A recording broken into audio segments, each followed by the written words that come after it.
Okay, now it's recording. Okay. So let me ask you about you mentioned that you have to drag my left foot on the treadmill, right? Mm-hmm. Is that similar to what you mentioned about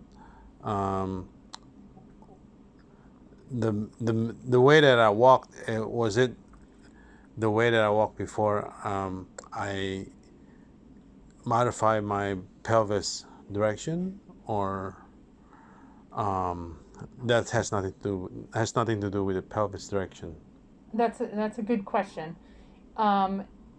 It has a little bit to do with the pelvic position, but it mostly has to do with your shifting your weight from leg to leg or side to side.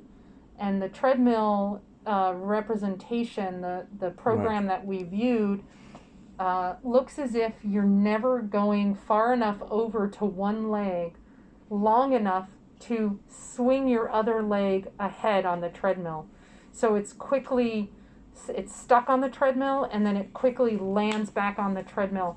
So it's up in the air rarely at all, according to the program. Your feet are almost, I'm exaggerating to say that they're glued to the treadmill, but they're really stuck on the treadmill too long a period of time for the normal walking period. So in answer to your question, does it have to do with your pelvis?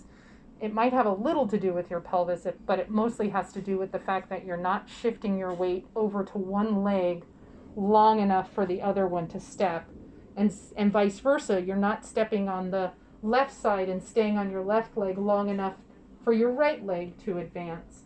So Jason and I physically had to advance your right leg and your left leg today to get it in sync with one another so that it looked a little bit like walking.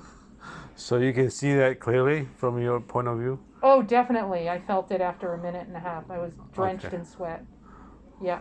And I was physically, with my body weight, shifting you over to the right side to take your left leg and put it ahead in a step on the treadmill. So my perspective is lying to me that I didn't do that. Yeah, you thought you did a great job. But that's okay, because that's what we're here to talk about, and that's what I'm here to show you. That's why that program is really valuable, for you to be able to see the comparison of right side versus left side. Now, would that improve my speed? Well, we're not talking about speed at all here. We're mostly talking about quality, only quality. Speed comes much later after you have improved in the quality of your walking. Then you'll get a faster speed of walking, but right now we're not at all going for speed, at all. Okay. Yeah, it's too risky for you to speed up your walking. You're a higher likelihood of falling. Or I should say efficiency.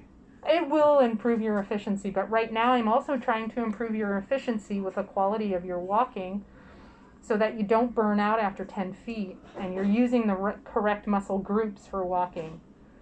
Okay. I break some of those compensations because those compensations suck all the energy from you, and you will be exhausted after a 10-foot walk because you're not using your muscles efficiently. Okay. Okay? Thank you. Yeah.